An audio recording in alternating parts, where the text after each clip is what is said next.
Attention all members of the Galactic Council, the following is an urgent briefing regarding the notorious celestial body designated as Earth. As you all know, Earth has been classified as a Class 5 Deathworld. I repeat, a Class 5 Deathworld. The Grand Counselor Zevron's 6 tentacles waved dramatically as his voice boomed across the circular chamber. Crixla suppressed an eye roll, all 4 of her eyes. The theatrics were typical of Zevron, especially when addressing junior researchers. Earth, he continued, is home to the bipedal menaces known as humans. These creatures have evolved on a planet so hellishly dangerous that they themselves have become the most terrifying species in the known galaxy. Projected in the center of the chamber, a hologram displayed a human lifting something called a barbell. The muscles on its form bulged unnaturally, and it appeared to be in significant pain, yet continued the activity voluntarily. Observe, Zevron gestured to the image. Humans deliberately torture their bodies to become stronger. They call this working out. Such masochism is incomprehensible to civilized beings. The next image showed a human consuming a bright red substance. Here, a human ingests capsaicin, a chemical defense mechanism evolved by Earth plants specifically to prevent consumption. Humans call this spicy food and consider it enjoyable. Zevron's voice cracked with disbelief. Crixla checked her datapad, scrolling through her assignment details. She had been ordered to visit Earth as part of her xenobiological research program.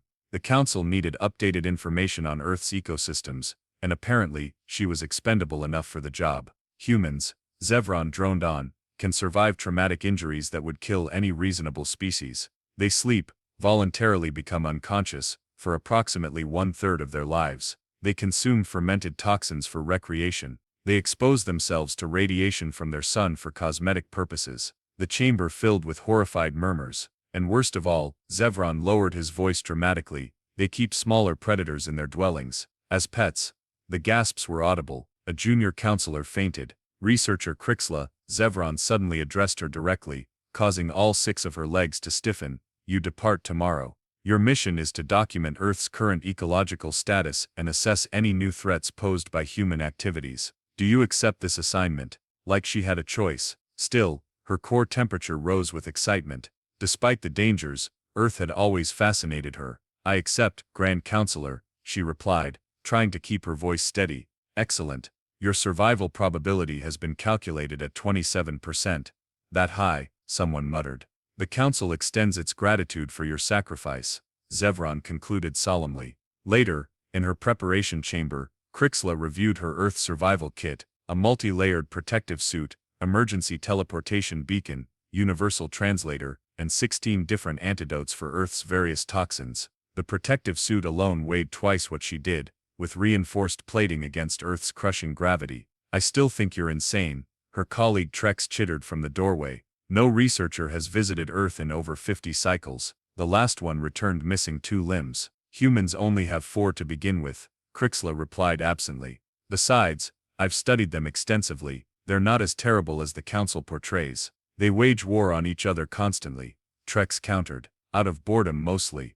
They consume the flesh of other creatures. So do we, technically. We just process it first. Trex waved his sensory appendages in exasperation. They experience pain as entertainment. They call it horror movies and roller coasters. Crixla paused. That was harder to defend. Look, she said finally, sealing her specimen collection kit, someone has to go. If humans are expanding their territory as our probes suggest, we need current data. Better to understand the apex predator than ignore it until it's at our door. Trex shuddered dramatically. Well, when you're being digested by one of their pet predators, remember I warned you. Crixla's ship was small but equipped with the most advanced cloaking technology available. As she initiated the launch sequence, the final message from command appeared on her screen. Researcher Crixla, you are hereby authorized to enter Earth's atmosphere under protocol extreme caution. In the likely event of your demise, the Council thanks you for your contribution to scientific knowledge. Your remains will not be recoverable. She sighed, and set course for the Deathworld. Crixla's ship entered Earth's atmosphere with all the subtlety of a hiccuping space whale. The cloaking technology worked perfectly. No human radar would detect her.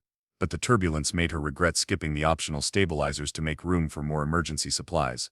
Computer, status report on Earth's deadly atmospheric conditions, she commanded, gripping her safety harness with all 6 appendages. Current temperature at landing site, 72 degrees Fahrenheit. Humidity, 65%. Chance of precipitation, 20%. Toxicity levels within acceptable parameters for your enhanced protective suit. Crixlaw checked her suit's readouts. The Council had upgraded her standard-issue research uniform with reinforced plating, 16 layers of radiation protection, and enough filtration capacity to survive in raw sewage for a month. It weighed approximately 40 Earth pounds and made movement about as graceful as a drunken Plutonian slug beast. Beginning descent into suburban area designated Maplewood Estates, the computer announced. Optimal landing site identified unoccupied vegetation area behind structure designated public library. The ship touched down with minimal drama in a small wooded area. Crixlaw took 3 deep breaths, filtered of course, and prepared for her first steps on the Deathworld. Activating all protective measures, she announced to no one. Engaging anti-venom protocols, enabling anti-radiation shields, activating predator deterrent sounds. As the ship's door opened, her suit immediately began emitting a high-pitched noise designed to repel Earth's most dangerous creatures. According to the manual, it mimicked the sound of an angry mother-in-law combined with nails on a chalkboard, whatever that meant. Crixlaw took her first cautious step onto Earth soil. The gravity immediately tried to crush her, just as she'd expected. Her legs trembled under the combined weight of her body and the protective suit. The air, even filtered, smelled strange, full of unfamiliar organic compounds. And then she saw it, her first human. The creature was smaller than expected, holding a flat object in its hands, sitting on a bench near the edge of the woods. It wore colorful outer coverings, and appeared to be staring intently at the flat object, occasionally touching it with a finger. Crixlaw froze, her threat detection system going haywire. The human hadn't noticed her yet. Perhaps she could observe it from a safe distance before. "Hey there. Are you okay? That's quite a costume you've got on." The human had spotted her, and it was approaching rapidly. Crixlaw's first instinct was to deploy her emergency teleportation beacon, but scientific curiosity overrode her panic. This was why she came, after all. "Greetings, Earth Predator," she said, her translator converting her natural clicks and whistles into English. "I come in peace. Please do not consume me." The human, a female judging by the voice and appearance, stopped walking and tilted her head. "Okay, Comic-Con isn't for another 3 months, but I appreciate the commitment to character." Crixlaw consulted her Earth reference database. Comic-Con gathering of humans who temporarily pretend to be fictional creatures. The human thought she was engaging in cosplay. "I am researcher Crixlaw of the Galactic Science Academy," she clarified, trying to stand tall despite the crushing gravity. "I am here to study your Deathworld." The human smiled. Crixlaw's manual warned that humans showing teeth could signal aggression, but this didn't seem threatening. "I'm Professor Morgan Daniels, Biology Department at Maplewood University," the human said. "And I'm guessing you're the extraterrestrial researcher I was told to expect, though they didn't mention you'd be wearing, whatever that is." Crixlaw's antenna twitched in surprise. "You were expecting me." "The Council said this was a covert mission," Professor Daniels laughed. "Your council contacted our government years ago. We have diplomatic channels. I'm your assigned liaison." She gestured to Crixlaw's suit. "But seriously, you might want to lose the space armor. You look like you're about to collapse under the weight." "But the deadly conditions, it's 72 degrees, and partly cloudy, perfect spring weather. The atmosphere has supported life for billions of years." The predators, as if on cue, a small furry creature appeared from behind a tree, moving directly toward them. Crixlaw shrieked and activated her defensive posture, which mostly involved curling into a ball inside her oversized suit. "Threat detected. Carnivorous Earth beast approaching," she wailed. Professor Daniels looked down at the small animal now rubbing against her leg. "That's a squirrel. They eat nuts. Its teeth are designed for ripping flesh." "Acorn flesh, maybe." The professor shook her head. "Look, why don't we go to my office and discuss your research parameters, and maybe get you some less conspicuous attire." An hour later, Crixlaw sat in Professor Daniels' university office, having reluctantly removed 90% of her protective gear. She still wore a thin bodysuit with basic environmental controls, but had to admit the freedom of movement was nice. The room contained numerous plants and images of Earth creatures. "So," Professor Daniels said, sliding a cup across her desk, "this is coffee. Non-toxic to your species according to the compatibility charts your council sent.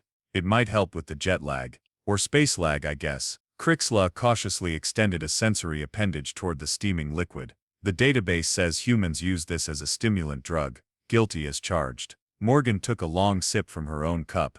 "And this doesn't classify Earth as a planet of drug-addicted danger seekers." Morgan laughed.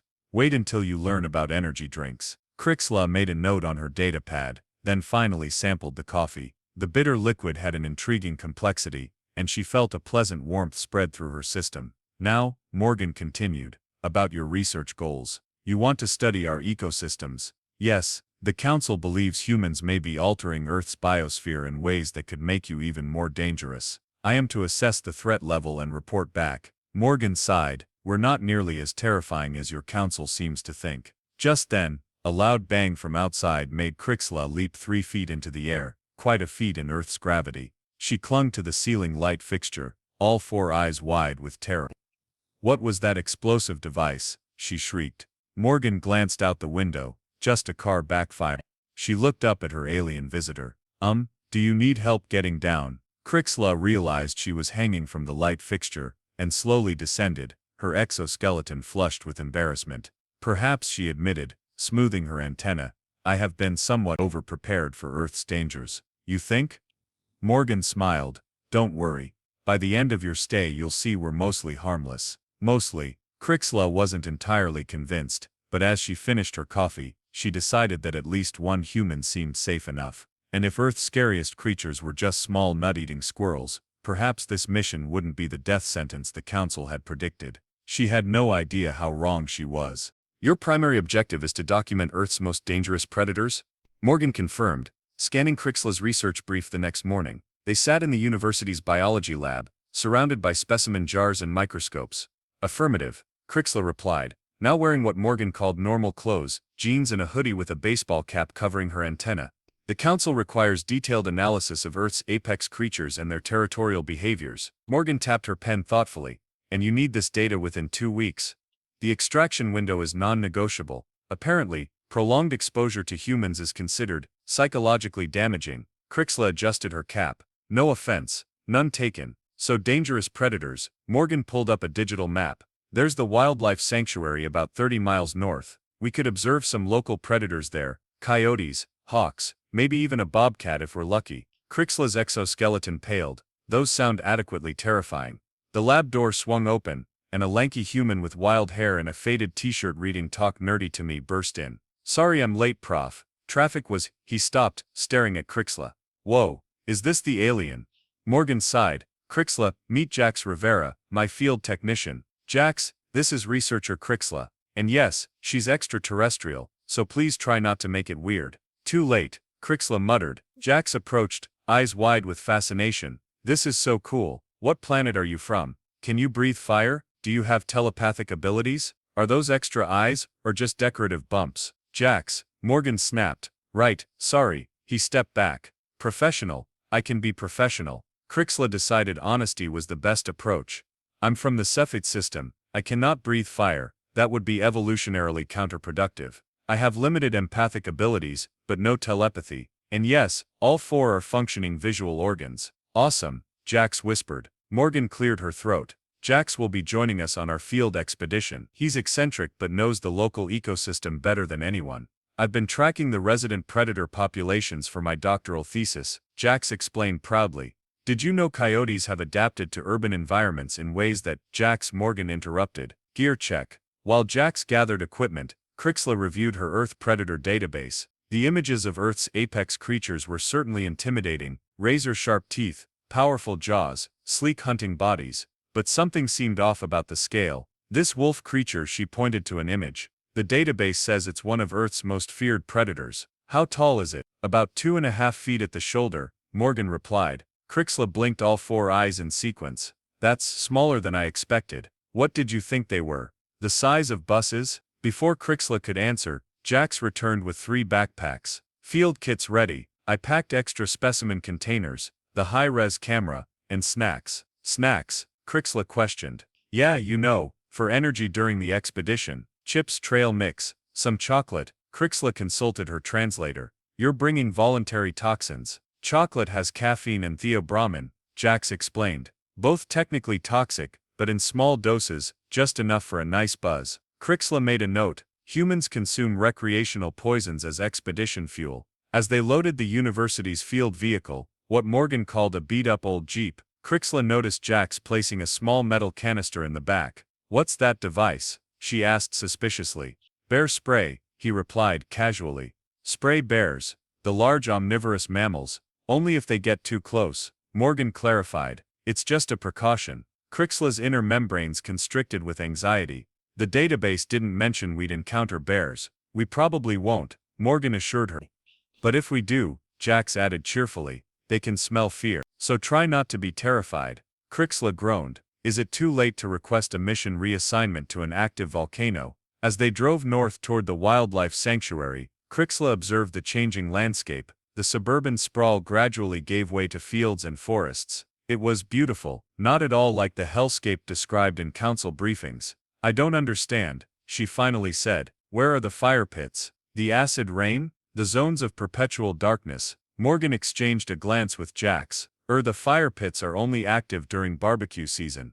An acid rain was more an 80s thing, Jax added. Crixla narrowed her eyes. You're mocking me. A little, Morgan admitted. Look, Earth has dangerous elements, sure, but it's not the death trap your council makes it out to be. Then why label it a Class 5 Deathworld? Neither human answered immediately. Finally Jax spoke up. Maybe it's not the planet they're afraid of, he suggested. Maybe it's us. As they arrived at the sanctuary parking lot, Crixla pondered this. Could the fearsome reputation of Earth be more about its inhabitants than its environmental conditions? She was still contemplating this when she spotted the sign at the trailhead. Warning.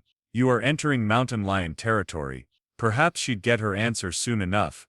Everyone stay calm and follow protocol, Morgan instructed as they unloaded gear from the jeep. The sanctuary has clearly marked trails. We'll stick to them while looking for observation points. Crixla activated her data collection implant, which would record everything she experienced.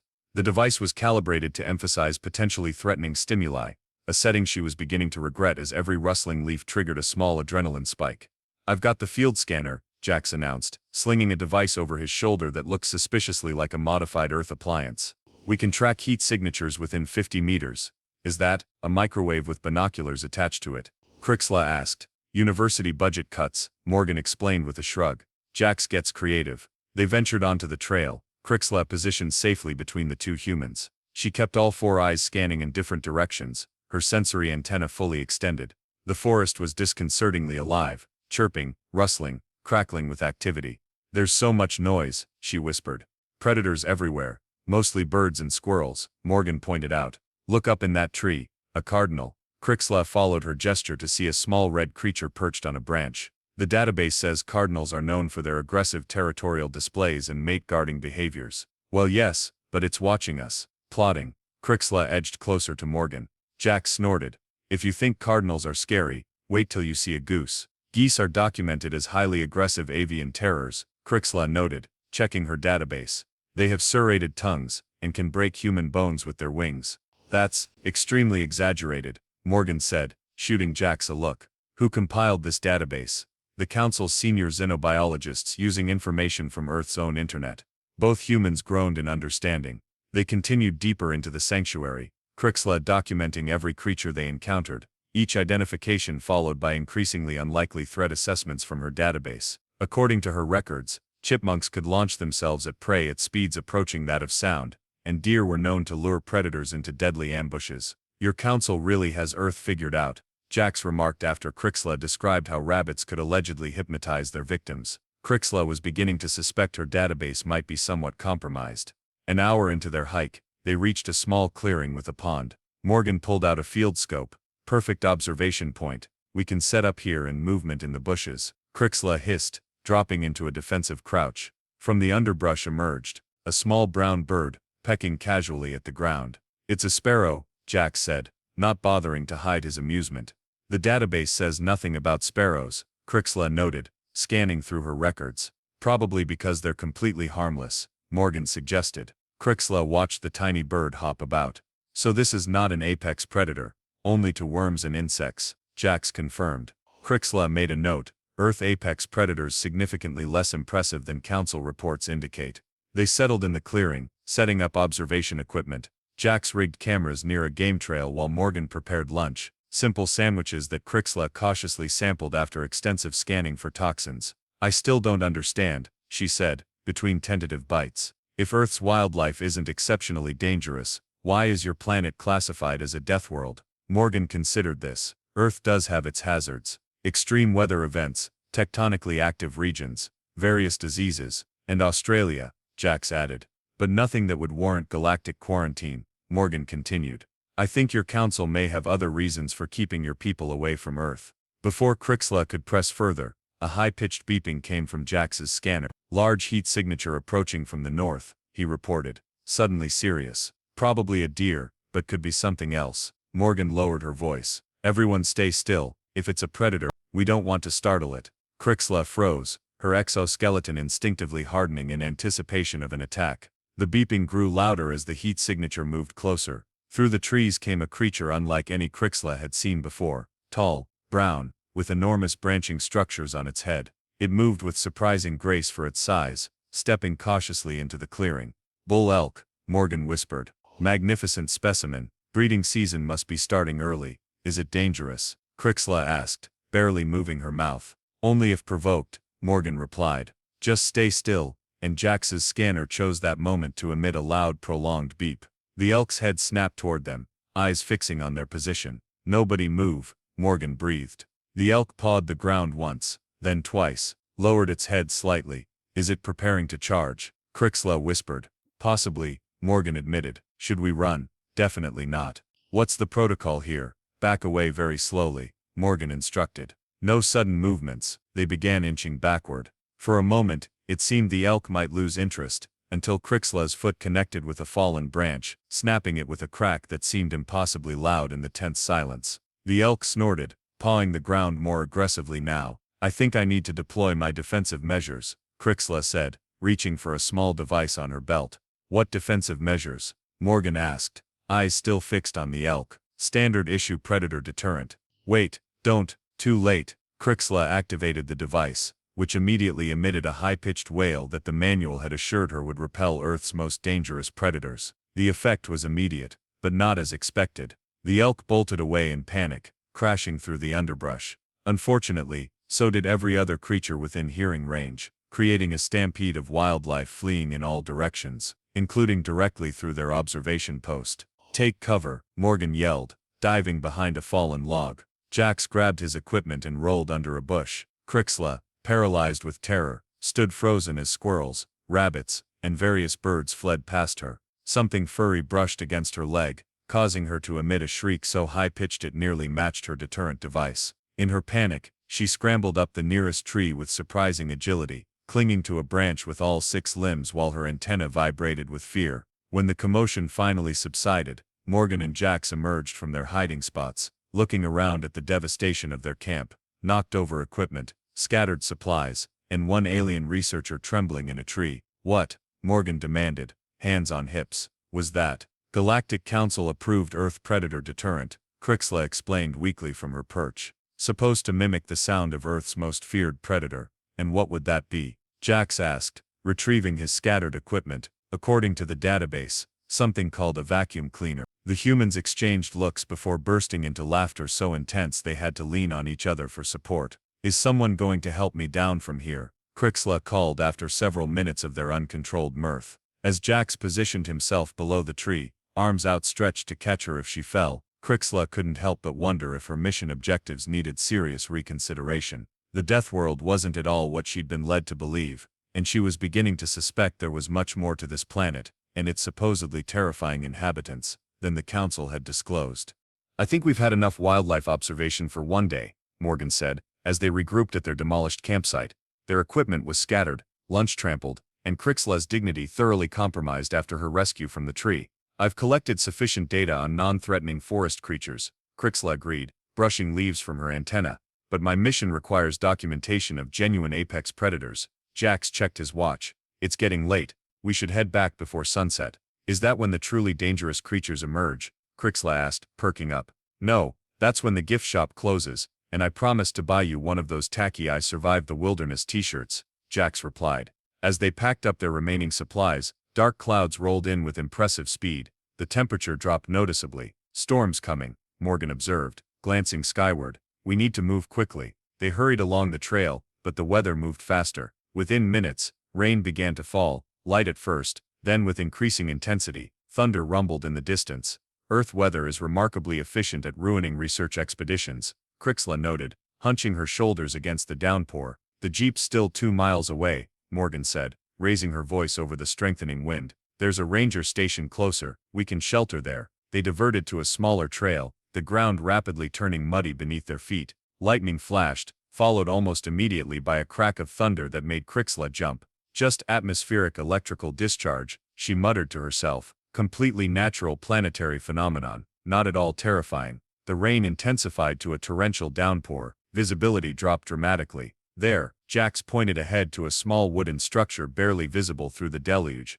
They made a final dash toward the ranger station, only to find their path suddenly blocked by a rushing stream of water where solid ground had been minutes earlier. Flash flood, Morgan said grimly. The trail's been washed out. Crixla scanned the rapidly flowing water. Is this a common Earth hazard? Common enough, Morgan replied. We'll need to find another way around. Jax pointed upstream. There's a fallen log about 50 yards up. Could make a bridge. They sloshed through mud to reach the log, a massive fallen tree spanning the newly formed stream. Morgan tested it with her foot. Seems solid enough. I'll go first, then Crixla, then Jax. Morgan crossed with confident steps. Crixla followed cautiously, all 6 limbs trembling. Don't look down, Morgan called encouragingly. You're doing great. Halfway across, a powerful gust of wind rocked the log. Crixla lost her balance and tumbled sideways into the rushing water with a shriek. Crixla, both humans shouted. The current immediately swept her downstream. Flailing wildly, she managed to grab onto a protruding rock,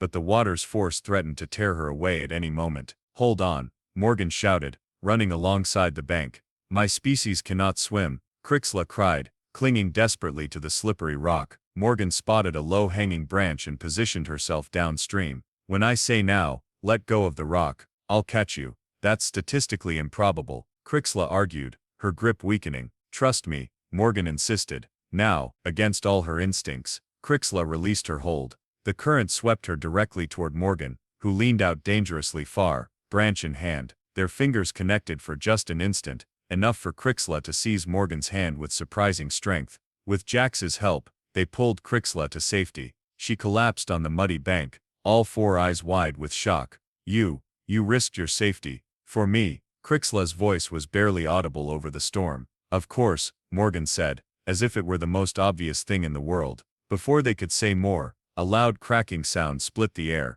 A massive tree, its roots undermined by the flood, began toppling directly toward them. Move, Jax shouted. Morgan and Jax dove in opposite directions, but Crixla, still dazed from her near drowning, froze in place. The tree descended toward her in what seemed like slow motion. In that instant, something remarkable happened. Crixla's body moved before her mind could process the danger. Her exoskeleton hardened instantly, her limbs extended for maximum stability, and she raised all 4 arms above her head.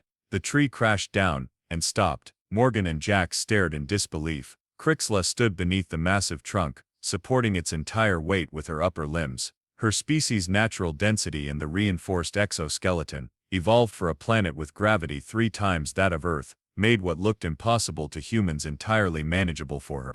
With a grunt of effort, Crixla shifted her stance, and heaved the tree aside, sending it crashing harmlessly into the flood waters. Silence fell among them, broken only by the continuing storm. Holy, how did you, Jax stammered. That tree must weigh at least a ton, Morgan said, eyes wide. Crixla brushed mud from her arms casually. Standard sepatandid physiology, our homeworld's gravity is substantially stronger than Earth's. She paused, realizing what had just happened. I suppose this makes me the apex predator. In this scenario, Morgan laughed shakily. I think it does. They finally reached the ranger station, where they found emergency supplies and a radio to call for assistance. As they dried off around a small space heater, Crixla noticed Morgan and Jax exchanging meaningful glances. You're both exhibiting signs of interspecies anxiety, she noted. Is my tree-lifting capability concerning to you? Not concerning, Morgan clarified, just illuminating. I believe I'm beginning to understand why the Council classified Earth as a Deathworld, Crixla said thoughtfully. It has nothing to do with your predators or environmental hazards. No? Jax prompted. It's because they're afraid of what might happen if our species became allies. She looked at her human companions. You're resourceful, adaptable, and apparently willing to risk your lives for beings you've just met. Combined with species like mine, we'd be unstoppable, Morgan finished. Outside, the storm began to ease, but Crixla's mind was racing with new storms of possibility. 2 days later, Crixla stood beside her ship in the same wooded area behind the library where she had first landed. Her research equipment was packed, her specimens catalogued, and her report to the Galactic Council composed, though not quite the report they were expecting. Morgan and Jax watched as she made final preparations for departure. "So that's it? You're just leaving?" Jax asked, uncharacteristically subdued. "My extraction window opens in 20 minutes, Crixla replied, checking her instruments. "The Council is quite insistent about punctuality." "And what will you tell them?" Morgan asked. "About Earth? About us?" Crixla paused, her 4 eyes blinking in sequence, a gesture Morgan had come to recognize as indication of deep thought. "My official report will state that Earth remains a Class 5 death world and should maintain its quarantine status," she said finally. "But that's not true," Morgan protested. "You've seen for yourself." "I've seen exactly why the Council fears this planet," Crixla interrupted. "But not for the reasons in their database." She gestured toward her ship's communication array. "I've been monitoring Council transmissions. Earth isn't classified as dangerous because of its environment or wildlife. It's classified as dangerous because of you, humans. Us? We're just a species that evolved on a planet with extreme environmental variation, forcing rapid adaptation. You've survived ice ages, meteor impacts, and self-inflicted catastrophes. You've developed technology at a pace that terrifies older civilizations." Crixla's antennae twitched with emphasis. "And most alarmingly, you form bonds quickly even with aliens you've just met." "That's a bad thing?" Jax asked. "From the Council's perspective, absolutely. Most galactic species are insular, slow to trust. You welcomed me immediately. You risked your life to save mine." She nodded to Morgan. "The Council fears that quality above all others. So they've been isolating us," Morgan realized. "Spreading misinformation about Earth being too dangerous to approach, while simultaneously spreading misinformation among my people about humans being terrifying apex predators," Crixla confirmed. "When in reality your greatest weapon isn't your strength or technology, it's your capacity for connection." She reached into her pack and removed a small device, handing it to Morgan. "What's this?" Morgan asked, examining the crystalline object. "Subspace communicator, untraceable by Council technology." Crixla's mouthparts formed what the humans had learned was her version of a smile. "Just because my official report will recommend continued quarantine doesn't mean we can't continue our cultural exchange." "You're going to stay in contact, isn't that against regulations?" Jax asked. "Extremely," Crixla confirmed. "The penalty for unauthorized communication with Earth is quite severe." "Then why risk it?" Morgan asked. "Because the Council is wrong about isolation. Species should learn from each other." She paused. "And because I've grown rather fond of coffee." A soft beeping indicated the extraction window was opening. Crixla gathered the last of her belongings. "One more thing," she said, handing Morgan a data crystal. "Complete biological profiles of 17 Council species, including mine. Consider it a head start on interstellar relations." "Won't you get in trouble for this?" Morgan asked, carefully pocketing the crystal. "Only if they find out," Crixla replied. "Which they won't, because according to their own database, humans are too primitive to understand subspace crystallography." The ship's door opened with a soft hiss. Crixla turned to enter, then paused. "You know, when I was assigned this mission, my survival probability was calculated at 27%. And now?" Jax asked. "Now I realize the real danger wasn't to my body." She touched the area where her heart equivalent resided. "It was to my perspective. Earth isn't a death world, it's where old ideas go to die and new ones begin." With that, she entered her ship, the door sealed behind her, and moments later, the craft shimmered and vanished as its cloaking technology engaged. Morgan and Jax stood watching the empty space where the ship had been. "Did an alien just give us advanced technology and biological data on 17 extraterrestrial species?" Jax asked. "Yes," Morgan replied, feeling the weight of the communicator and data crystal in her pocket. "I think humanity just got its first real ally in the galaxy." "Cool," Jax grinned. "Think the dean will approve funding for an interstellar biology department?" As they walked back toward campus, Morgan glanced over her shoulder one last time. Somewhere up there, Crixla was filing a report recommending Earth remain isolated, while simultaneously ensuring it wouldn't be. The Deathworld's quarantine had its first breach, and it had come from the inside.